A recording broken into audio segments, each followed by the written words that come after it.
Stephen, when he was a little kid, I don't remember when he wasn't making noise. He had this innate ability to set goals and achieve them. And I remember hearing him pray, this kid with the orange hair, and I thought, this kid is different. God is all over his life. He can captivate grown people, and they sit there and listen to him intently. But I just never seen one come along like Stephen. And the crazy thing is, the 80-year-olds love him, and the 4-year-olds love him. I knew he was going to turn out to be a fine young man and preach the word of the Lord. I can tell you one thing, he was a talker. Always the last one to go to sleep anywhere. As long as there would be one eye open on somebody, he'd be awake, talk, talk, talk, talk, talk, talk.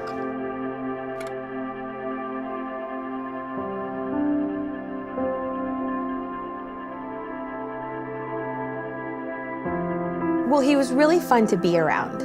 Everything about him was fun and energetic. You've got to meet this kid. He's a student at North Greenville, and he is insane.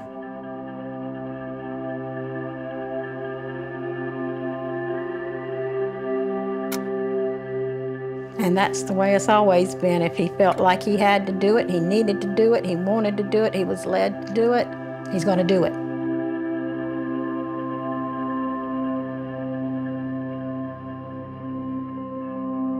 Yeah, he took a stand and he didn't back down.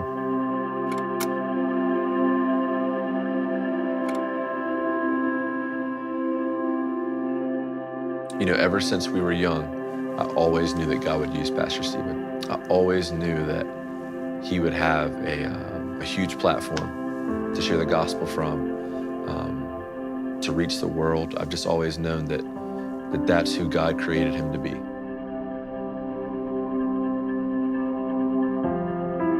I always knew Stephen was going to change the world. It was just a matter of who was going to do it with him.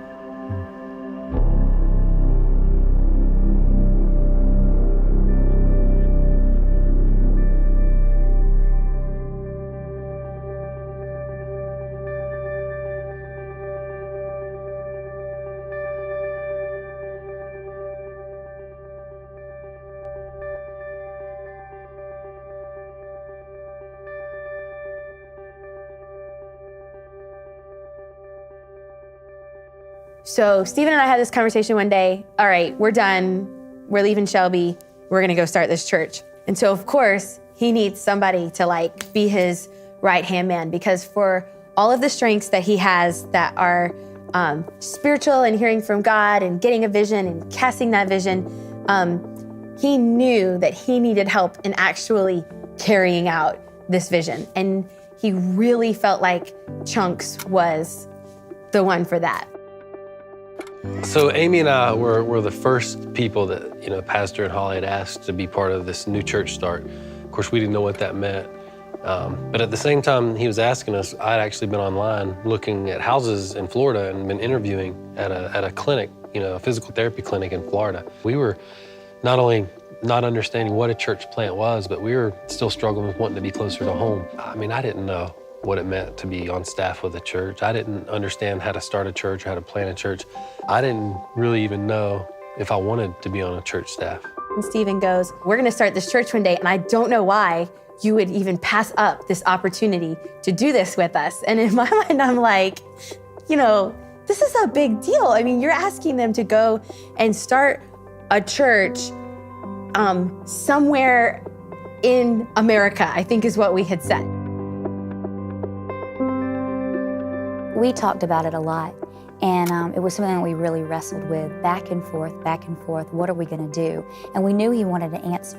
I honestly thought that if we were indecisive long enough that it might blow over and that this church thing never would happen. There was a night where he told me this later, that he had picked up the phone because he was so frustrated that I wouldn't give him an answer of whether or not I was going to do this with him, that he actually had the phone in hand and was dialing my number to tell me that he was going to make the decision for me. It's kind of how he does everything. Like, fine, if you don't want to do it with me, I'm doing it anyway. Fine, forget it. I'll find somebody else to help me. I thought you were the one that God had for us, but whatever, forget it. And I remember having lots of conversations telling him, you just gotta give him some time. I mean, babe, this is a big decision. Just hang on, they're gonna commit. And part of it was because I loved Chunks and Amy so much, and I wanted them to do it so much. I was just like, with all that I could, I was holding him back, just saying, just wait. They're gonna do it. Just give them some time. This is a big decision. Finally, he gave me the ultimatum, and he was kind of like, I really need to know. I gotta know by noon tomorrow if you're doing this or not. If I don't get an answer, then you're not. He was that passionate about what he was gonna do, and he was also that passionate about moving on and not letting the first person that he's asked hold him back. And so we, after a lot of thought and prayer, Amy and I remember us having the conversation, and I said, well, if we don't do this, we're always gonna wonder if we missed out on God's best for our life. And so I called him at 11:59 the next day and told him that we were in. Once Chunks and Amy committed and said, yes, we're gonna go, we're gonna start megachurch in Anywhere America, the people that were closest to us in our lives at that time started saying, we wanna be a part too. Of course, Larry Bry was willing to sign on the dotted line the minute he was asked. So when I heard that Pastor Stephen was going to go do this thing, start a church, I literally went and said, I'm coming with. And then I had to go home and tell my wife. The Phillips, they were, of course, had moved to Shelby because they were friends with Pastor, and they were ready to go wherever. Wherever it was, Charlotte or Jacksonville or Indiana, Canada, Quebec, We just wanted to England, Shelby. anything would have been better than Shelby, North Carolina. I remember when Tyler and Amy, the Fords, signed on. We spent, I shouldn't say we spent a day thinking about it. We spent maybe an hour thinking about it. John and Heather, the Bishops. It was intense. I remember when the Harpers signed on. It was not, what do you think about it? No, we're going. One of the last couples to sign on were the Ravens, and we weren't actually sure if they were actually going to do it. I'm in my hometown, where I grew up. I've got a great job, great family, great house. I've got a dad who's incredibly sick, about to die. It just blew my mind that they were all like, I don't care where you guys are going, we want to be a part of this. Here I am with a decision to, everything in the world is saying to stay, but in my heart, God's really calling us to go. Pastor, I think he was having difficulties describing exactly what type of church he wanted to start. And it was just so different than what we were a part of. And my background was so minimal with church. I think he wanted to see it. And he knew about a conference in Dallas that he wanted us to go to, C3. It was a huge auditorium. I've never seen anything like this. Of course I've seen TV church, and this huge auditorium. It was packed. It was 8 a.m. It was about to start. I didn't know what to expect. There was a countdown timer going across the screens. And all of a sudden, the lights came on. This kid came bouncing out on the stage singing U2. I freaked out. I didn't know what was going on. It was loud. My chest was thumping. I'd never seen anything like it before. I looked over at Pastor, and he had this big smile on his face. And I remember him telling me that this was the type of church we were going to start. We were going to reach people far from God and do whatever it took.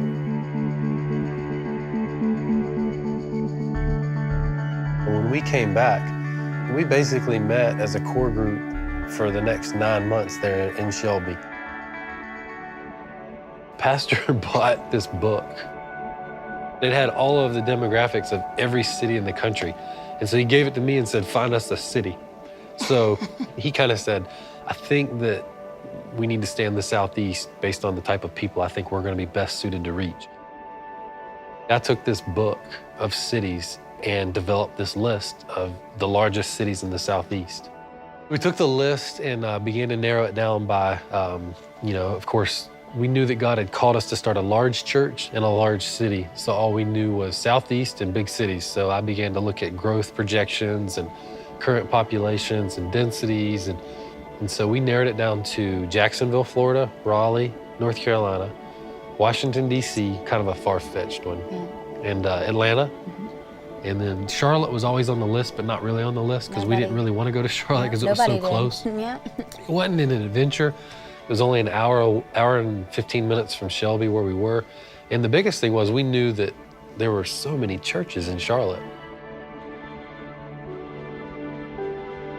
We were eating supper at Mi Pueblito, our favorite Mexican restaurant. You were pregnant. And Holly and I were pregnant. And so we had been talking about the church all night at the table. And we pay for our check and we go out in front and Pastor just says, let's go right now. Let's just go. Let's just get in the car. We loaded up in the car and we drove to Raleigh that night. We got to Raleigh around 1 o'clock in the morning and there was no hotel rooms. There was a big basketball tournament going on and we had to sit in the car till 2 o'clock until somebody didn't show up for a reservation to get that cheap hotel room that we shared. It was so cheap. Woke up Saturday and drove all around Raleigh and I don't know. I mean, it wasn't like God spoke, don't come to Raleigh. We just, you know, it was the same thing that happened when we had gone to Jacksonville. It just wasn't, nothing happened. So we, on the way home from Raleigh that weekend, we were driving through Charlotte. We got to Concord and I remember Pastor said, he said, drive around 485. This goes around the outer loop of Charlotte. I'd never been on 485. So Chunks was driving and Stephen said, let's just take that loop. Let's just drive the loop around the city and let's just see. Let's just look at Charlotte. And I will never forget riding in the back seat of the car, seeing all of the rooftops. I remember being in the car and looking at Holly and just feeling like this was our city, this was it. I remember looking and seeing, wow, there's a lot of people in this city. Look at this loop, look at all these rooftops.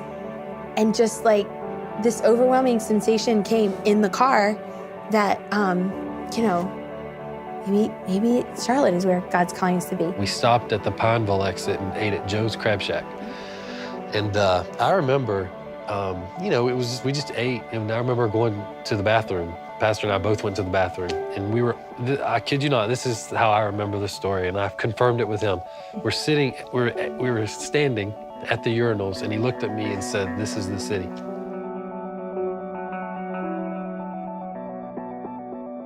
Man, Charlotte, you know, it's supposed to be Jacksonville. And when I heard it wasn't Jacksonville, I was like. Chunks was a vital team player from the very get-go, and I was afraid that Jacksonville, when it was not going to be the place, was going to be the end of Chunks. Larry Bry, when he was told Charlotte's where we're going, you know what he said?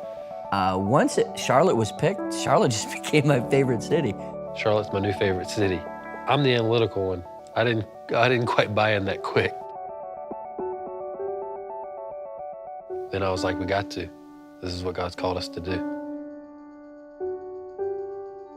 So every Sunday night, these 8 families are meeting together as our core team, and Pastor Stephen's getting up in front of us, and he's telling us over and over again, we're gonna take this city. So we started to have these meetings. We called them core team meetings. At the time, we didn't have a name for the church.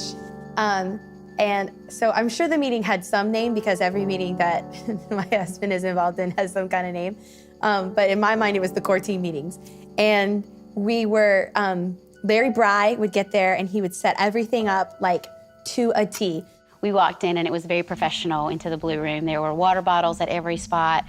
There was a map. $162 map. Larry Bry bought that map of Charlotte. And you know, it had a lot of vision behind it and everybody was excited when they saw it. Meanwhile, I'm wondering how much did this thing cost? The tables were all right in line with each other. And there was packets at every person's place. And so it felt as professional as it could feel, considering we had no money. So we would do exercises like, I remember we read through Purpose Driven Church. And we went through the book of Acts, the early church. I remember, I guess Pastor knew that the best place to start was the book of Acts in the early church. And so we basically went through verse by verse of Acts 2, and he preached from that. It was kind of like the first day of school. It was like the first day of something where you had no idea what was going to shape up, but but you knew it was going to be exciting and you knew it was going to be big. We all kept good notes, but we didn't know what we were doing. I didn't know what we were doing. I didn't know what it meant to plant a church.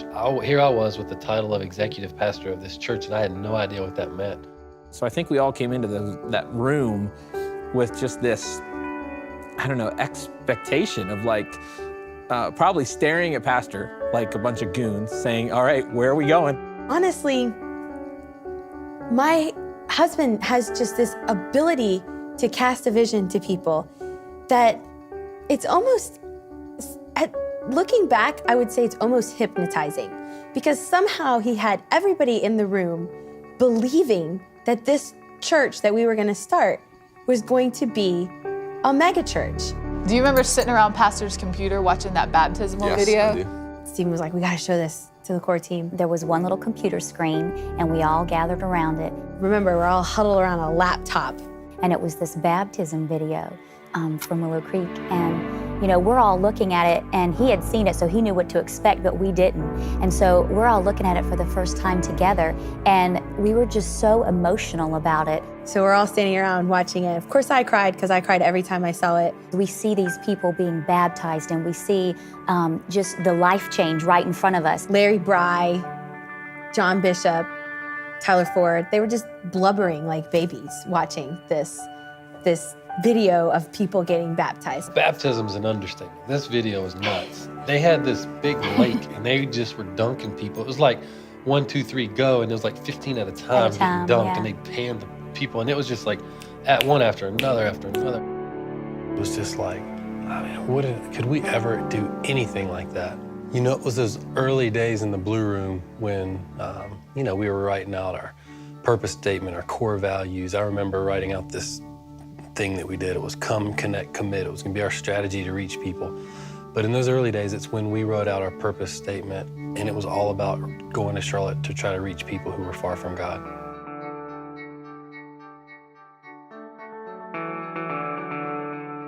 For everyone that has been at Elevation for any length of time, they know that we name everything. And we learned that early on, that names were important to pastor, because we talked for literally weeks and weeks and weeks about what to name this church. Originally, it was named Church Alive. Yep. I mean, Chunks had some kind of name for the church too, but I thought New Heights. The one that I had written down in my Bible was Church Alive. That's one we were praying through. And so, I mean, I grew up in the Episcopal Church, and I was looking for it to be Saint something.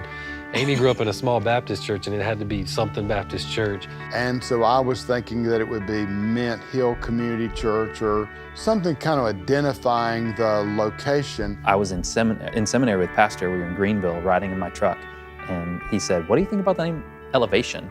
And he says, okay, I'm thinking about the name being Elevation. So he called me and said, I got the name, and he said, I've already run it by a few people that love it. And when I hung up the phone, I said to Deborah, I said, that's the craziest name I've ever heard. Elevation Church. And I said, I love it, sounds great. One by one, we all moved to Charlotte. I remember the night before we moved, the whole entire core team came to our house. Yep. And they helped us pack, and we packed up all the trucks and packed Larry Bry's trucks and the U-Haul, and Right. we I drove remember away. everybody being like really super helpful, because almost like it was a momentous occasion, like the first was a very family big was deal. going. When we first came to Charlotte, we were moving, and we had like a week to find a house. And so we had already planned to use the same real estate that everybody was using, Renee Infinger. Nobody knew anything about Charlotte. We didn't know Matthews, we didn't know Pineville, we didn't know different areas of Charlotte. I just knew this one lady's phone number to call and show us around. I got a phone call from a friend of mine that's a realtor in Shelby, North Carolina, and she told me that she knew of 8 families that were coming over here to Charlotte. They were moving, they were selling their homes over there, they were coming over here to start a church. So I said, okay. She said, are you willing to work with them? I said, sure. Here we are, gung-ho. We've been meeting for 9 months in the Blue Room, talking about the church we were gonna start and the city we were gonna take. And I'm just thinking it's gonna catch on with people we meet. And so at the same time Renee's showing us houses, we're recruiting Renee to be our first church member, because our strategy is to ask everybody we know to be a part of it. So I thought it would be easy. I thought Renee would latch on to the idea. My first thought was 8 guys, and their families coming over here to start another church.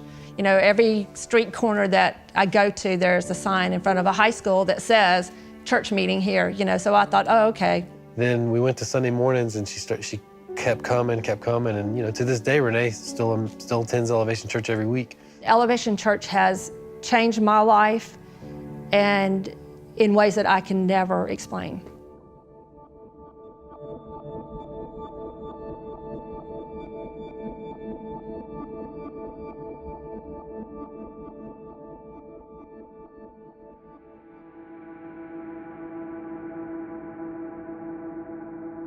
We had our very first launch team meeting, September 11th, 2005.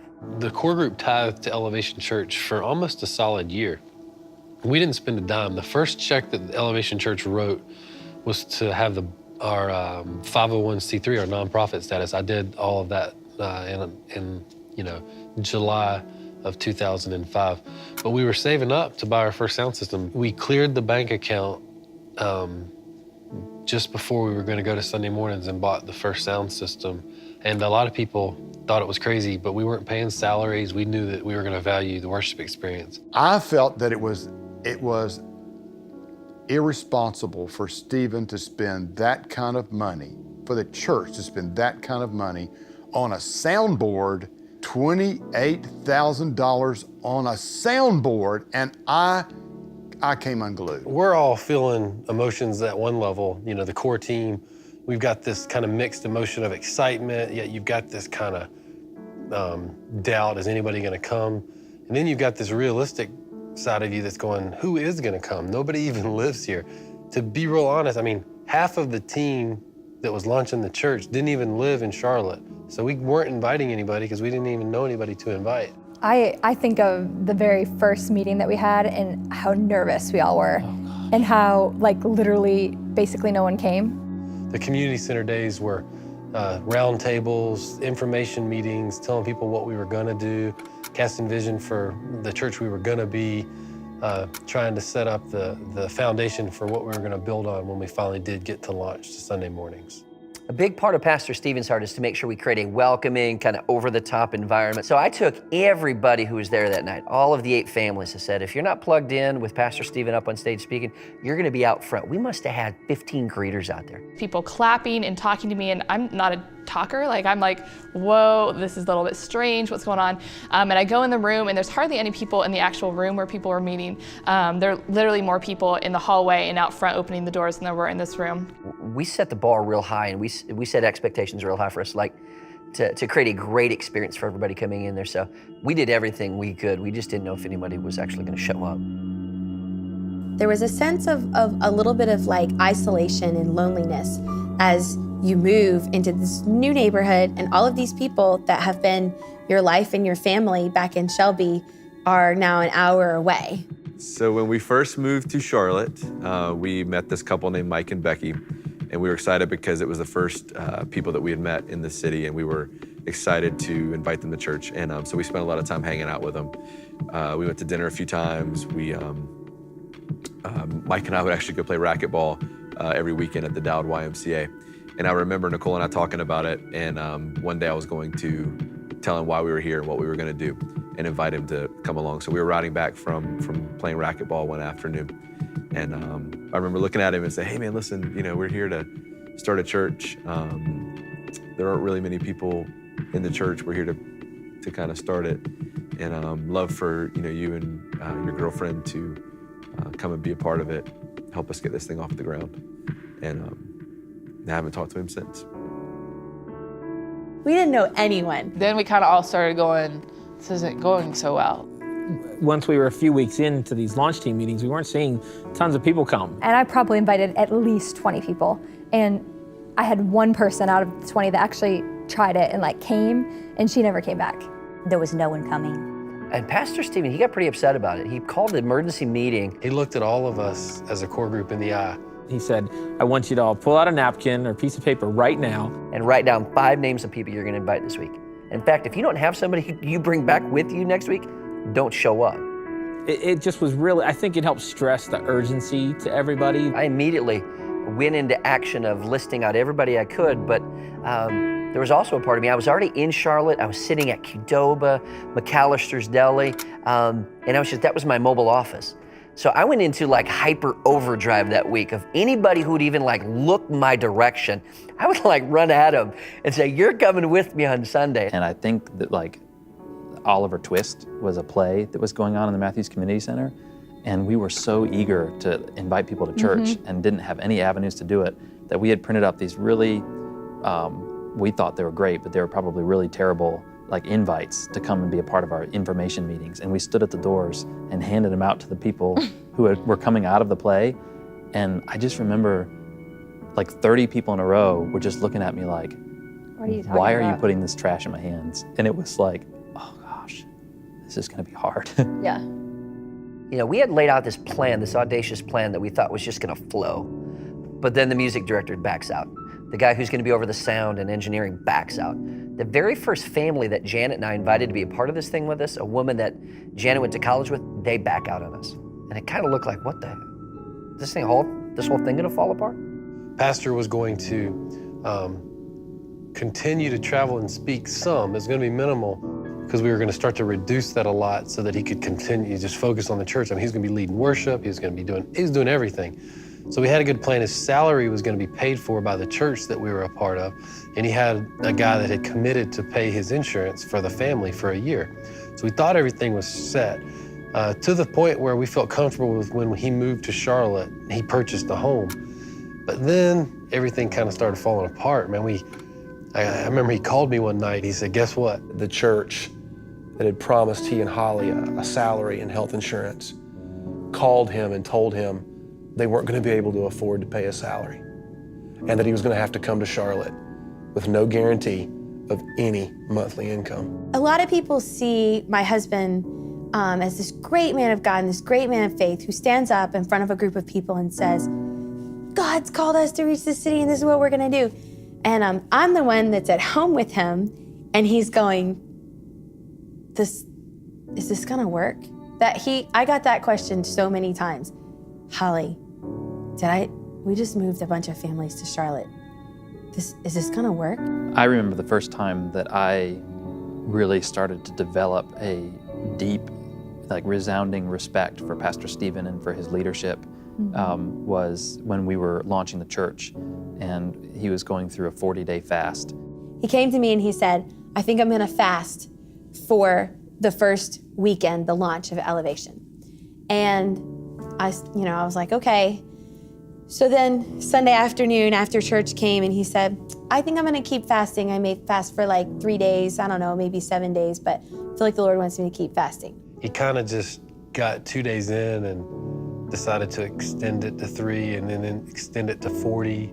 That was a very long 40 days in our house. So I kept asking myself, how much more can this guy do? He's driving to Greenville, South Carolina once a week to go to seminary. Several times a semester, he's going to Louisville, Kentucky to take his classes and turn in projects. He's researching papers every single day. He's taking exams. He's planning a church. He's just finished a 40-day fast. And they have a brand new baby in the house. It was a difficult time in his life.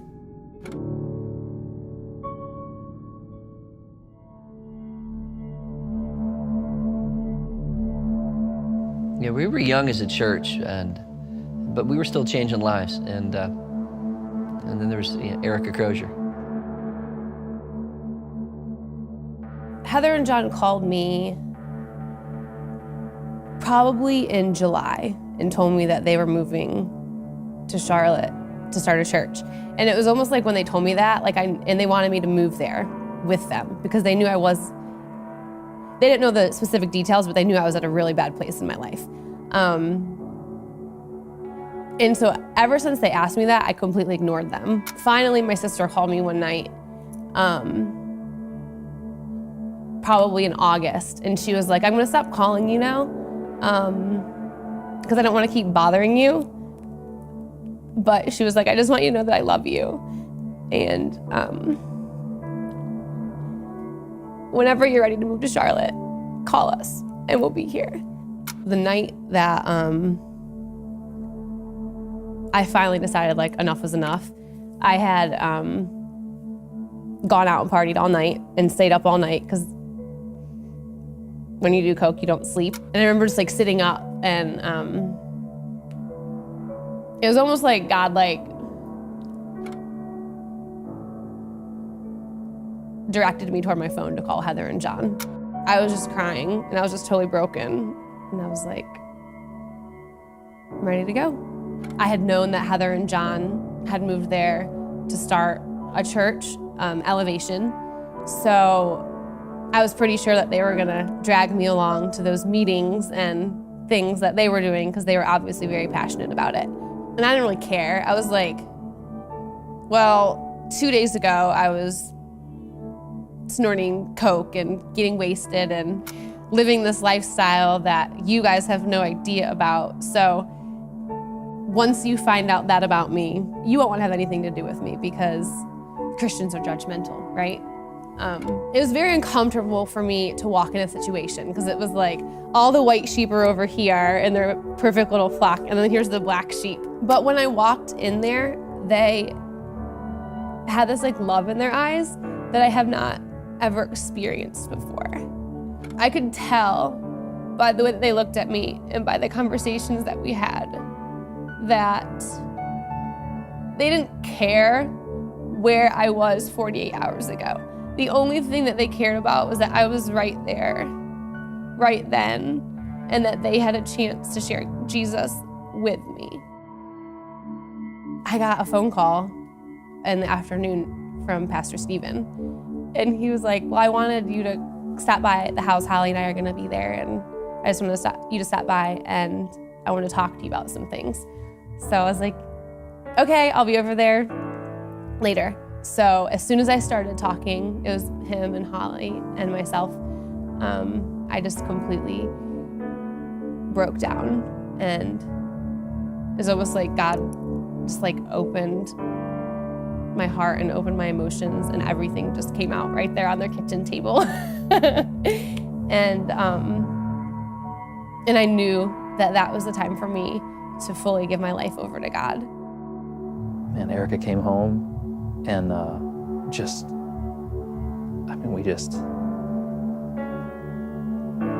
obviously she had accepted Christ, and it was a real cool moment for our family.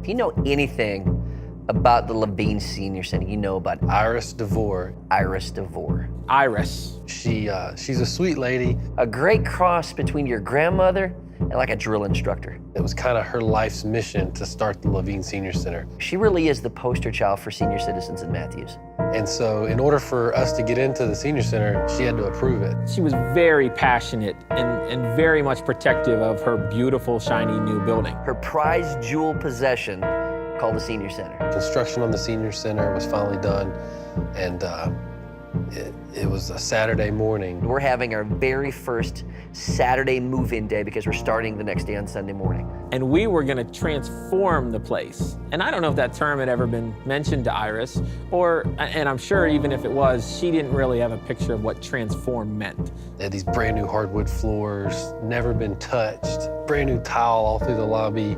It was really nice the way they did it. Of course, we were coming out guns blazing. Everything was new. Paint was new. It even smelled like fresh new paint on the walls. And so we walk in. We're setting everything up, and we're putting all the pipe and drape around. Every picture's coming off the wall. We're replacing it with something Elevation. Every piece of furniture is getting moved. We're replacing it with something Elevation. The stage has all these plants on the stage. And so, you know, we got to move the plants because we're having church the next day. And we had a contract, a 6-month contract to meet there. And so we moved all the plants into a separate room.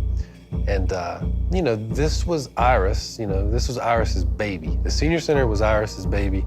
She loved the Senior Center. I mean, it was all she had. And so we moved those plants, and I kid you not, she saw us moving those plants, she lost it. About 10 minutes after she got there, Chunks or Larry or someone comes out and says, Tyler, come back here. We need you in the back room. She started yelling at us, and we didn't know why. We hadn't done anything.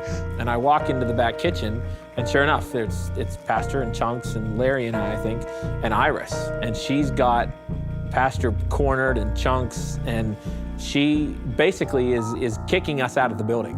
Holy crap. So Iris is waving her finger in Pastor's face, saying, "This is not a church, this is a senior center." And Iris has got her finger about 2 inches away from Pastor Stephen's face saying, "You're not meeting here tomorrow." I thought it was over. She was basically kicking us out. And for a minute, we all stood there wondering how we're gonna have church the next day. Larry Bry's on the phone calling the janitor, the custodian down at the Providence High School, trying to see if we can get back in the atrium for tomorrow morning. I don't know what exactly happened there, but I came back and Pastor and Iris, they'd worked it all out. And all I know is Pastor went back in this little room where he met with Iris for about 30 minutes, and I don't know what happened. And something happened, something shifted in there? Things were okay. We were allowed to meet the next day, and we kept going with our setup, and of course had our first ever worship experience at the Levine Senior Center the next morning. We weren't even planning like a big Easter event of any kind or anything. We had, 150 people probably, if that, coming on the Sunday, the month before Easter. So very young. We've been doing Sunday mornings for, 6 weeks maybe. And this thought came to mind, and we should do something really crazy with Easter eggs. What if we got a helicopter and dropped eggs out of the sky? We decided to get as many people possible to show up to a football field with 50,000 eggs, most of them dropped from a helicopter onto the field with prizes, candy, and a few of them would have a little coin in there that was redeemable for one of our grand prizes, like a TV or an Xbox. That's all it was. I remember very vividly when they were planning the egg drop. We sat there as a staff, and by the time we left, Chunks had given his financial blessing. We cleared the account for the egg drop, bought 50,000 eggs and dropped them from the helicopter. I felt it was irresponsible for him to spend that kind of money on an egg drop. And we did it. We put all of our marketing efforts into two things. We advertised on the radio on KISS 95.1, and we had a big mass mail piece that was supposed to hit all the mailboxes the Thursday before Easter. My husband had a speaking engagement, and Elijah and I went with him. We flew to Florida. I think we were in Panama City. We were gone the whole week leading up to the egg drop. Well, we found out on Friday that those mail pieces were stuck on some truck and they weren't gonna hit until Tuesday. Larry Bry picked Stephen and I up at the airport, Stephen, Elijah, and I up at the airport. And I remember we got in the car and we had this all little, small talk conversation. How's everything going? Everything with the egg drop gonna go good? Yeah. The big mailer that was supposed to hit thousands and thousands and thousands of homes telling them about the Easter egg drop was stuck on a truck somewhere. So Larry says, well, Pastor, we've had an issue with the mailer, and for whatever reason, it's not gonna get in people's mailboxes before the egg drop. Pastor was depressed. We were clearing the bank account to do the Elevation egg drop. I remember we had $32,000 in the bank account, and the Elevation egg drop cost $31,000.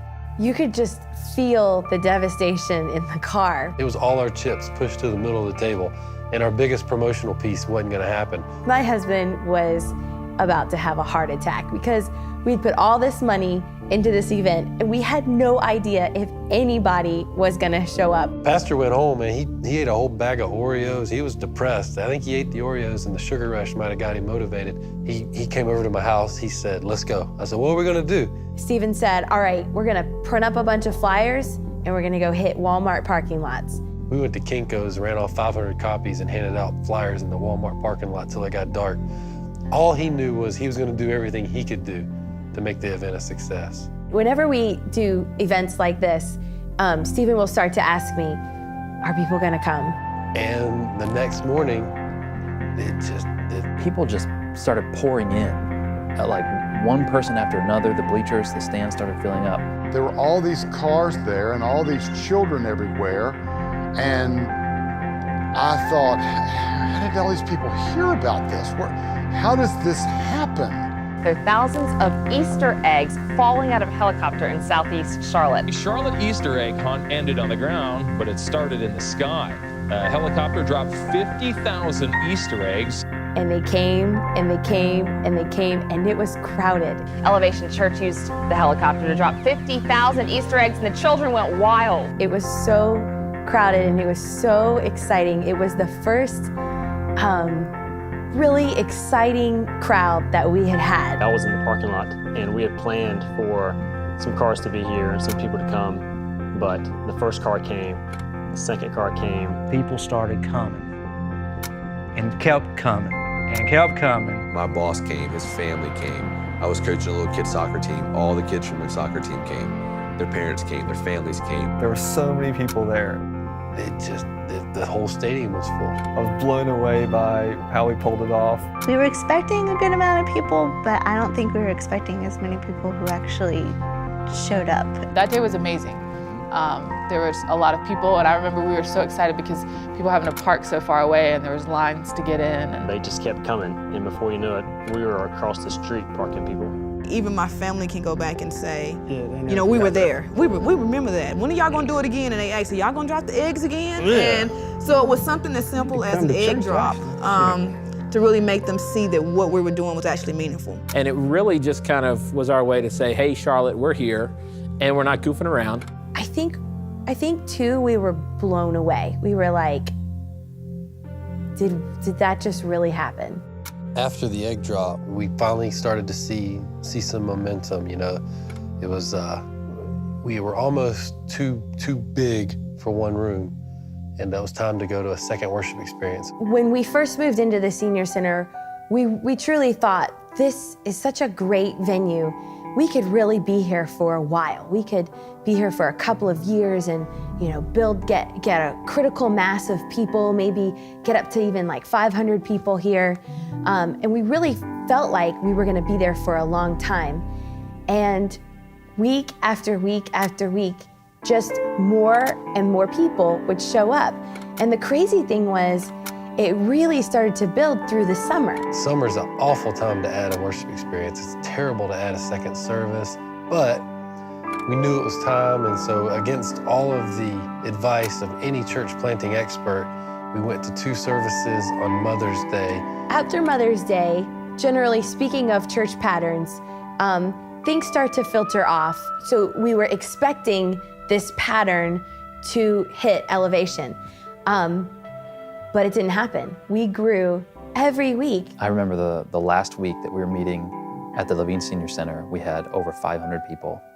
And at the time, I just could not imagine ever seeing more people in a single worship experience or at a single church on a weekend. So we thought that we would be in the senior center for 5 years, and it ended up we were only there for about 5 months. I remember Pastor came in with this idea. He said we were going to do staff advance. I was like, wait a minute, it's a staff retreat. He said, no. Retreat is not the word that describes what we're about to do. I went to staff advance a couple months before I actually came on full-time for staff here at Elevation. And I remember calling Ferris from this mountain cabin that we were having the meeting in, just saying, Ferris, this is the most intense thing I've ever been a part of. I mean, it's awesome, but it is intense.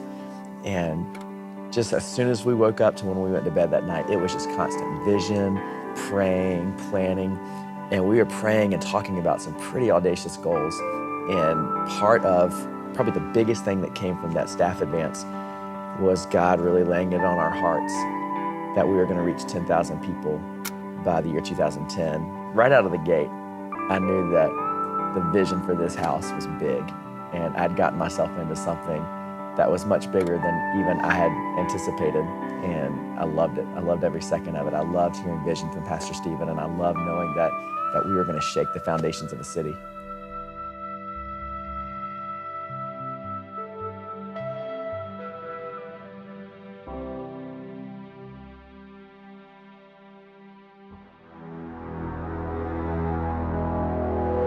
The day that we moved back to Providence into the auditorium was huge for us, especially for us who were members of the core team, because we had seen great growth at the Levine Center. We were very blessed to have that facility.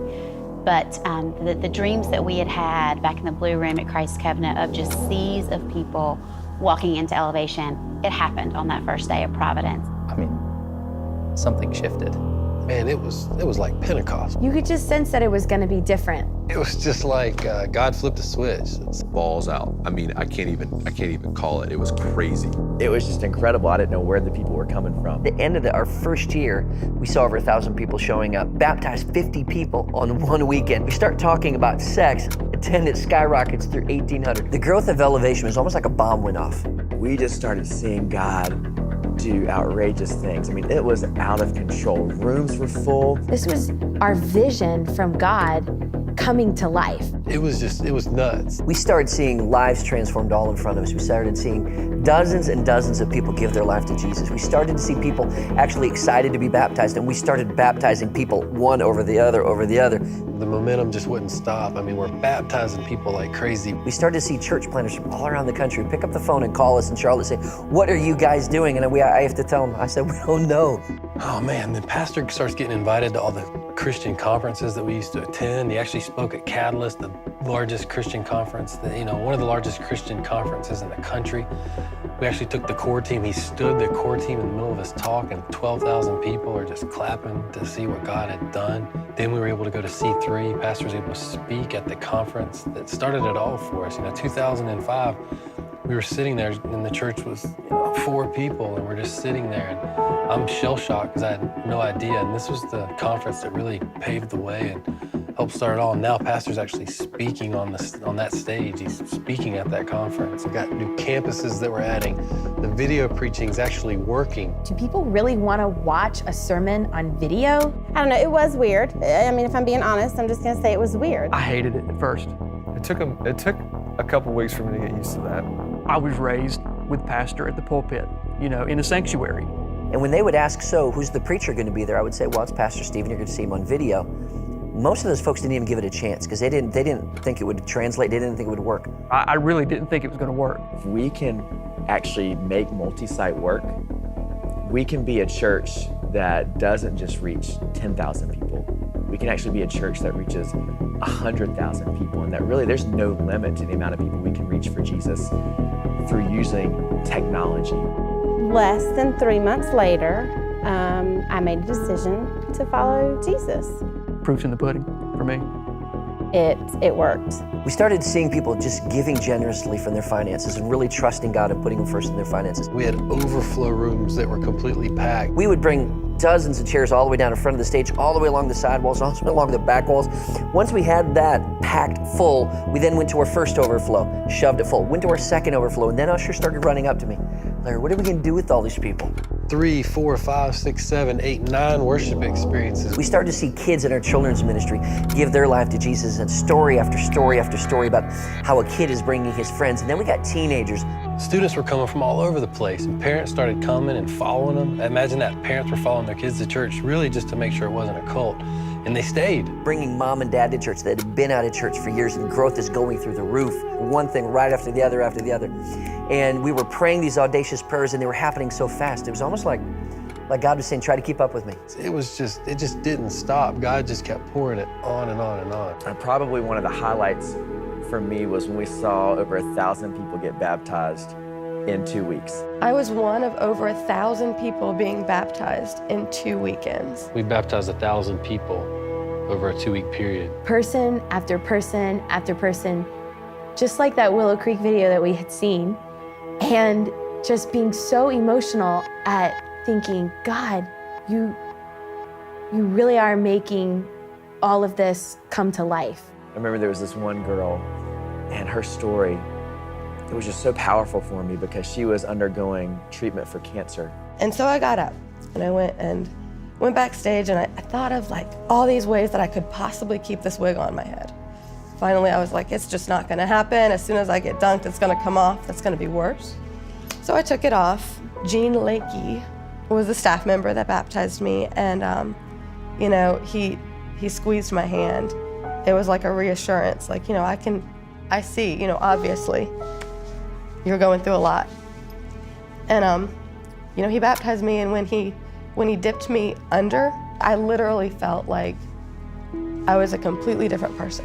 When that person comes up out of the water and they hear this family, this church family celebrating their decision and clapping and applauding and celebrating, and they've been forgiven of everything that's behind them, it's an incredible, incredible place.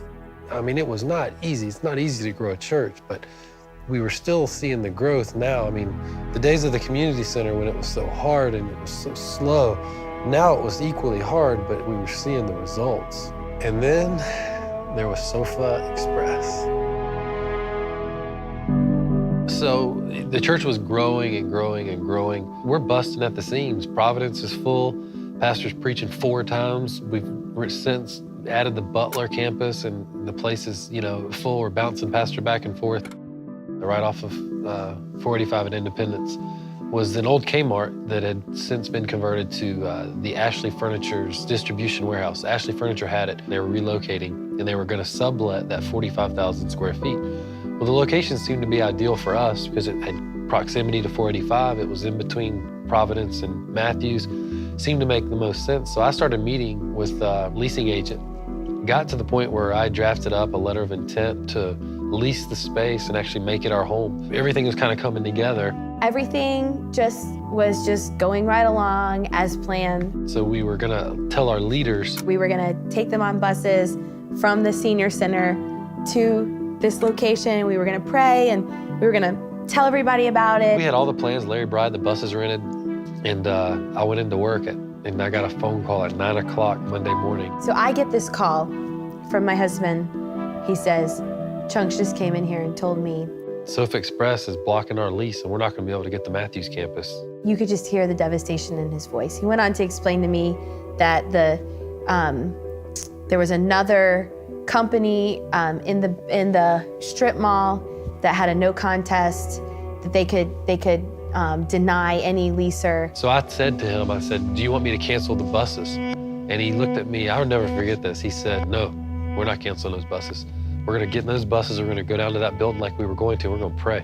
So he told me, we're still gonna have the meeting and we're gonna pray. And I remember sitting on the front row of that meeting, just fighting back tears, because I knew that he had to break this devastating news to a group of people who were really excited. We were there to celebrate. We were there to celebrate that the deal was gonna go through. I just sat there trying not to cry. Pastor stood up in the Levine Senior Center and said, you know, Matthews fell through. It was a little unsettling in some ways because we hadn't really experienced a big, stop sign like that. Man, what do you mean it's not gonna happen? He stood up there and he told everybody, I need every one of you to get on the bus with me. We're gonna ride over to that dadgum parking lot. But we're gonna pray over there now. But as soon as we heard what the next step was, we said, well, let's get in the daggum buses. We piled everybody in those buses that didn't have air conditioning. I don't know where Larry got them, but they were hot, no air conditioning, and it was so crammed with people, I actually had to sit on Dan Bancroft's lap. And so we all got on the buses and in our cars and drove, it was basically across the street to the loading docks of this warehouse.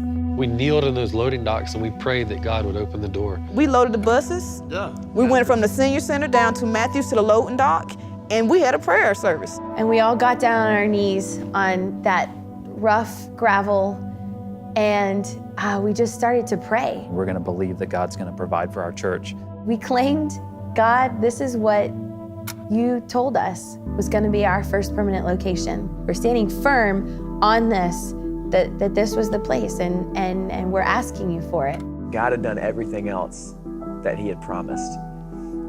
And we couldn't believe that he wouldn't do that here. We just couldn't see how it was gonna happen. In the midst of all the emotions of that time where we thought we were gonna have the building and then the disappointment of not getting it, Pastor Stephen was really steady. He believed that God had made us a promise, that building was gonna be ours. We drive by this building all the time, and every time I was in the car with my husband, And I guess every time he was in the car by himself, anytime he drove by that warehouse, he would stretch his hand towards the warehouse and he would pray, Father, in Jesus' name, that warehouse is ours, and we believe you for it, and we ask that you would give us that back. You promised that was ours. We ask that you would give us that back. And even if I was talking, we would be in mid-conversation, and he would very rudely interrupt me, stretch out his hand, and say, Father, in Jesus' name, that facility is ours. And the prayer was a little bit different every time, but basically the same thing.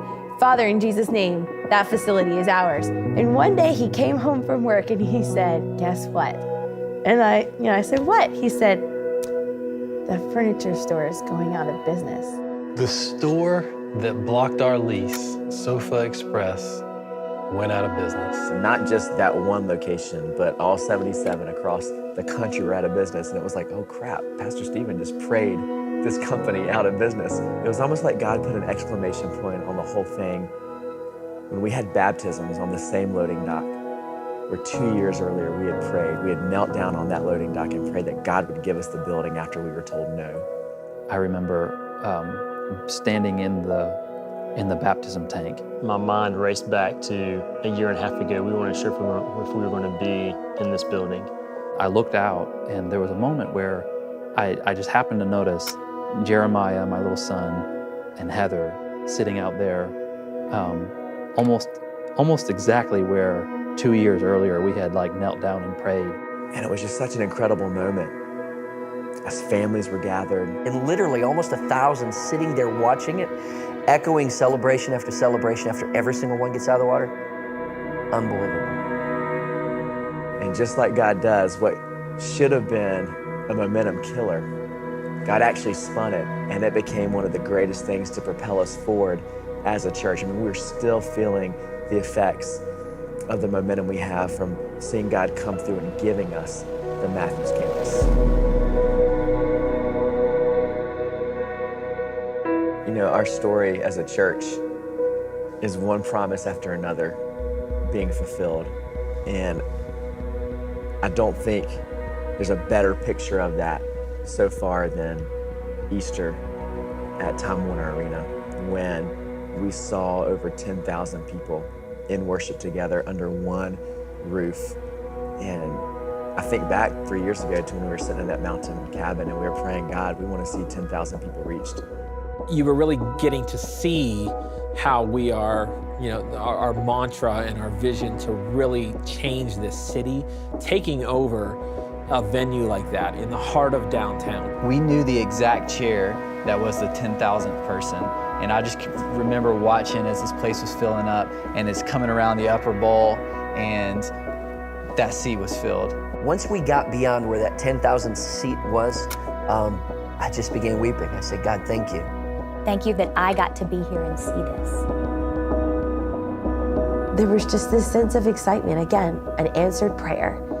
I remember stopping and thinking to myself, I have to take mental snapshots of this day so that I don't miss out. And you hear these stories of lines wrapped around the building. You start to see, Twitter photos coming in of all these people. It's not just about attendance numbers, but to actually think about all the people's lives that have been changed through this church, and to know that behind every number, behind every statistic is just a story.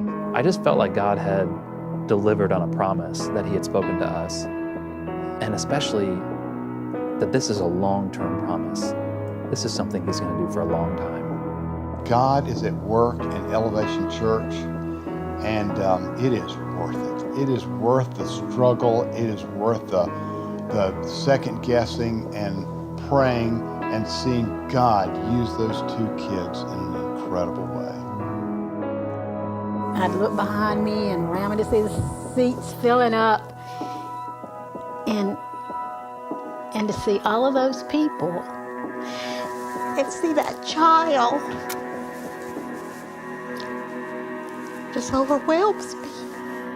It was just a promise from God that he's always going to take care of us. And I almost missed my opportunity. But thank God that I didn't. And got to be part of this move of God. And I remember in the middle of the baptisms, while we were singing, I just remember standing there and like, you know, a lot of emotions built up at this point. Again, working really hard and wanted the presentation to just be perfect. And we get to this moment where the last person's baptized and the whole like arena stands on their feet and they're clapping and they're cheering, and we have over 100 kids on stage from, you know, some outreach partners, some inner city kids, some of our elevation kids are making this choir on stage, and it's just this moment of like, I know that what God's called us to here is real, and I just know that this is just the beginning, and this is just the foundation.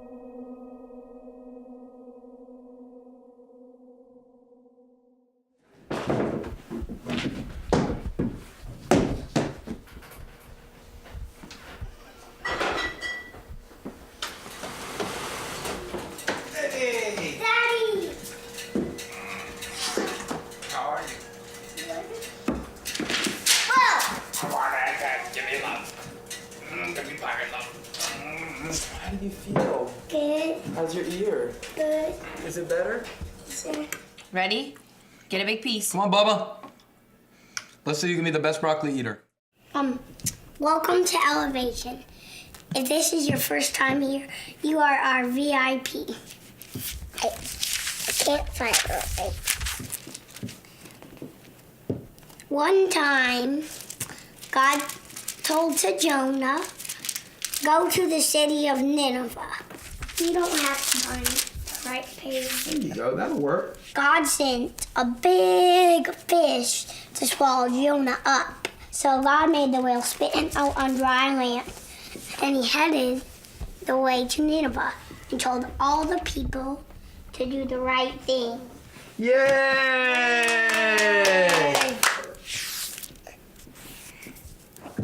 Goodbye. See ya.